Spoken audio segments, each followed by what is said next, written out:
Hi friends, வணக்கம். இன்னைக்கு ஒரு டேஸ்டியான ஒரு நான்வெஜ் ரெசிபி தான் நம்ம பார்க்க போகிறோம். அது என்னது அப்படின்னு பார்த்தீங்கன்னா வெள்ளை நெத்திலி மீன் குழம்பு தான் நம்ம பார்க்க போகிறோம். இது சூப்பரான ஒரு ரெசிபி. இது சாதம், இட்லி, தோசை இதுக்கெல்லாம் செமையாக இருக்கும். அது மட்டும் இல்லாமல் ஏழலைக்கிழங்கு அப்படின்னு சொல்லுவோம்ல, அதாவது மரவள்ளி கிழங்கு, அந்த மசியலுக்கு, அந்த கிழங்கு மசியலுக்கு சூப்பராக இருக்கும். அப்புறம் இந்த ரெசிபியை நீங்கள் லாஸ்ட் வரைக்கும் பார்த்துட்டு உங்கள் வீட்லேயும் இதை நீங்கள் செஞ்சு பாருங்கள். செஞ்சு பார்த்துட்டு எப்படி இருந்துச்சு அப்படிங்கிறத நீங்கள் இந்த கமெண்டில் நீங்கள் கண்டிப்பாக சொல்லுங்கள். அப்புறம் இந்த மீன் க்ளீன் பண்ணுற வீடியோ உங்களுக்கு தேவைப்பட்டுச்சு அப்படின்னாலும் நீங்கள் கமெண்டில் சொல்லுங்கள். நான் அடுத்தது போடுறதுக்கு நான் ட்ரை பண்ணுறேன்.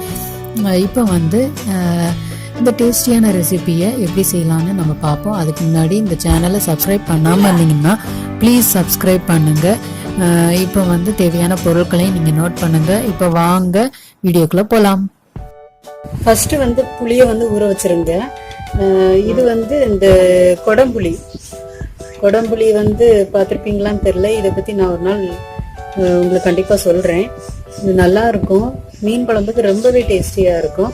இது வாதம் இந்த மாதிரி உள்ளவங்க கூட இந்த புளி யூஸ் பண்ணிக்கலாம். இந்த புளி தான் சேர்க்கணும்னு இல்லை. இந்த புளிக்கு பதிலாக நீங்கள் சாதா புளி கூட நீங்கள் இதில் சேர்த்துக்கிடலாம். 1/2 கிலோ வெள்ளை நெத்திலி நல்லா கிளீன் பண்ணி வச்சிருக்கிறேன். அதுக்கு 2 டீஸ்பூன் மிளகாய் பொடி சேர்த்துக்கோங்க, 2 டீஸ்பூன் மல்லிப்பொடி சேர்த்துக்கோங்க, அப்புறம் 1/4 டீஸ்பூன் மஞ்சள் பொடி இதிலேயே சேர்த்துக்கோங்க.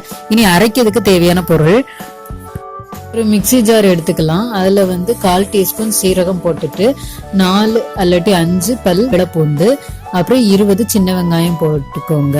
அப்புறம் தேங்காய் அரை கப்பு தேங்காய், அதையும் இதில் போட்டுடலாம். போட்டு தண்ணி ஊற்றி நல்லா அரைச்சிட்டு வந்துடலாம். இந்த அளவுக்கு நல்லா அரைச்சிக்கிடுங்க. இப்போ நம்ம அரைச்ச விழுதையும் இதுக்கு கூடயே நம்ம சேர்த்துடலாம். அப்புறம் அந்த மிக்சி ஜாரை நான் கொஞ்சம் அலசி இதில் ஊற்றிடுறேன்.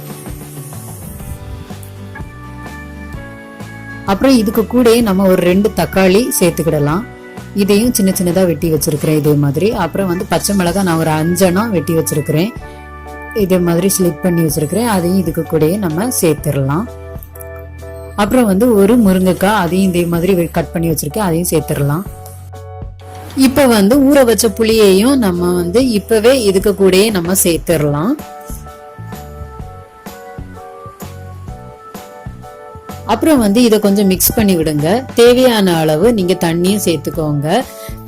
தண்ணி உங்க குழம்புக்கு ஏற்ற மாதிரி, அதாவது நீங்க குழம்பு மாதிரி வேணும் அப்படின்னா கொஞ்சம் நிறைய தண்ணி ஊத்திக்கோங்க. தொக்கு மாதிரி வேணும் அப்படின்னா கொஞ்சம் குழம்ப தண்ணியை குறைச்சிக்கோங்க. இப்போ தேவையான அளவு உப்பு சேர்த்துக்கலாம். சேர்த்துட்டு லைட்டா மிக்ஸ் பண்ணி விட்டுட்டு நீங்க ஸ்டவ் ஆன் பண்ண, அதுக்கு பிறகுதான் நீங்க ஸ்டவ் ஆன் பண்ணணும். ஸ்டவ் ஆன் பண்ணிட்டு இந்த சட்டியை நம்ம அதில் வச்சு வேக வச்சிடலாம், கொதிக்க விட்டுறலாம். இப்போ ஸ்டவ்ல வச்சு இனி மூடி போட்டு ஒரு 20-25 நிமிஷம் கொதிக்கட்டும். 25 நிமிஷத்துக்கு பிறகு நான் அடுப்புல ஒரு தாளிப்பு சட்டி வச்சிருக்கிறேன். அதில் 2 டீஸ்பூன் எண்ணெய் ஊற்றிருக்கிறேன். அதில் 1 டீஸ்பூன் போல கடுகு, 1/2 டீஸ்பூன் போல வெந்தயம், அப்புறம் ஒரு 2 கொத்து கருவேப்பிலை, இவ்வளோத்தையும் நல்லா தாளித்து இந்த மீன் குழம்புல நம்ம கொட்டிடலாம். கொட்டிட்டு ஒரு நிமிஷம் மூடி போட்டு லைட்டாக கொதிக்கட்டும் இதே போல். அதுக்கு பிறகு நம்ம ஆஃப் பண்ணிடலாம்.